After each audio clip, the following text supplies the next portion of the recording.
जय श्री कृष्ण। भगवान के द्वारा जब सूर्य को ज्ञान प्राप्त हुआ तो सूर्य निष्काम कर्म योगी बन गए।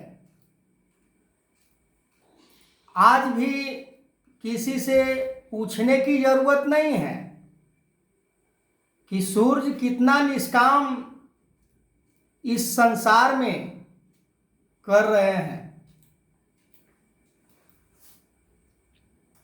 सूर्य के पास ब्रह्म ज्ञान ही था। उनके गुरु के द्वारा जो ज्ञान रूपी कर्म को समझाया गया, निष्काम कर्म क्या होता है, तो ब्रह्म ज्ञान को उन्होंने पूर्ण रूप से समझा। आज सूर्य के बारे में यदि बात की जाए तो लमसम विश्व में कोई शायद ही ऐसे देश होगा जहां पर सूर्य का पूजा ना होता हो।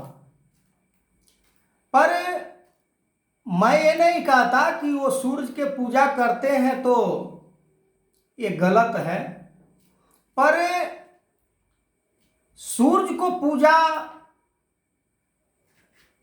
कई देशों में यदि होता है तो कैसे होनी चाहिए, मैं इसके बारे में चर्चा करेंगे। पर आगे का जो टॉपिक है सूर्य कि ब्रह्म ज्ञान को प्राप्त करके इतना निष्काम हो गए, इतना निष्काम हो गए कि यही निराकार परमात्मा अमर का वरदान उन्हें प्रदान कर दिए। और अमर का वरदान केवल यही ब्रह्म ज्ञान मात्र है जो अमर कर देता है, इंसान को इंसान से भी ऊपर दर्जा प्राप्त हो जाता है।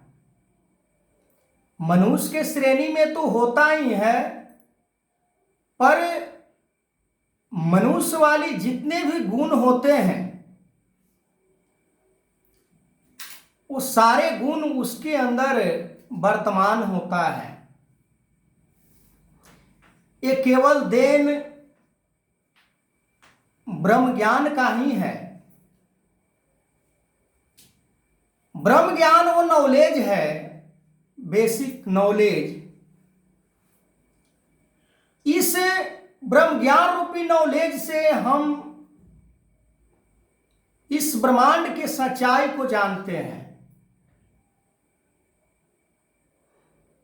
वेद इसे एक साधारण से कम समय में ही कहा कि एकम सत्य द्वितीय नास्ति, एक ही सत्य है। और भगवान कृष्ण भी एक ही सत्य के बारे में अर्जुन को भी समझाए। और आज भी इस कलयुग में मैंने बाबा हरदेव सिंह जी महाराज के समय में ब्रह्म ज्ञान को प्राप्त किए तो आज सतगुरु माता सुदीक्षा जी महाराज पूरे दुनिया को, किसी खास व्यक्ति या किसी खास देश को नहीं, पूरे दुनिया को ब्रह्म ज्ञान रूपी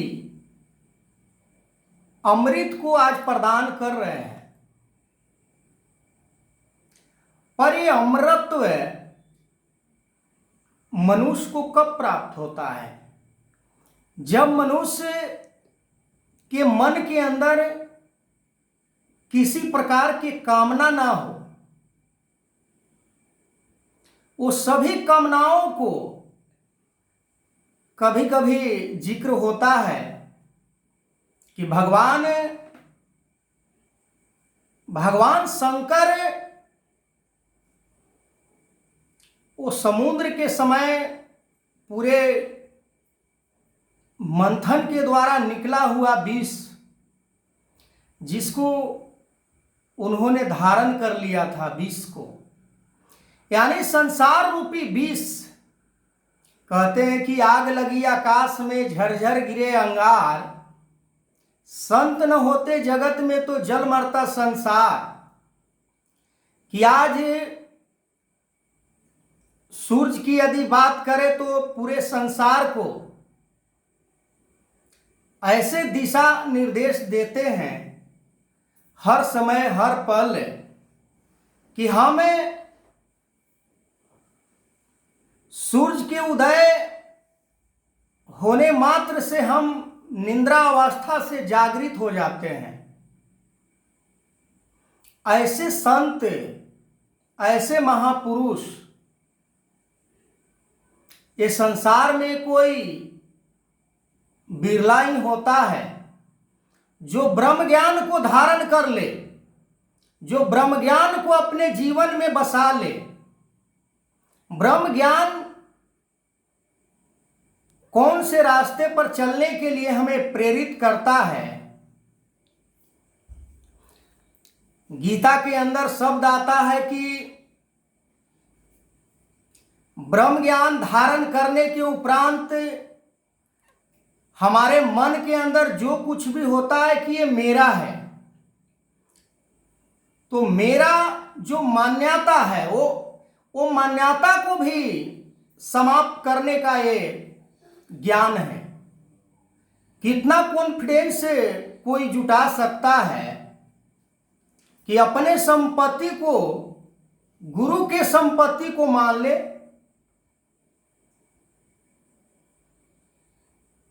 केवल कहने वाले यदि द्वापर में भी थे, कहने वाले सतयुग में भी थे, अनेकों युगों में थे, पर कहने वालों की कभी नैया पार नहीं हुई। माता शबरी को मजाक उड़ाने वाले अनेकों लोग, उनकी आज संसार में जय जयकार नहीं हो रही है।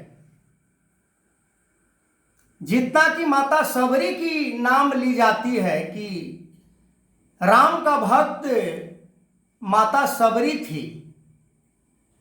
शबरी को इसलिए आज किसी धर्म शास्त्र के अंदर वर्णन नहीं है कि शबरी के पास हीरा मोती जवाहर धन वैभव इत्यादि सभी था, इसके कारण उसे राम का भक्ति प्राप्त हुआ, इसके कारण उसे राम प्राप्त हुए, इसके कारण उसके पास राम चल कर गए। नहीं, उसके पास केवल ब्रह्म ज्ञान था जो मतंग ऋषि के द्वारा उन्हें प्राप्त हुआ था।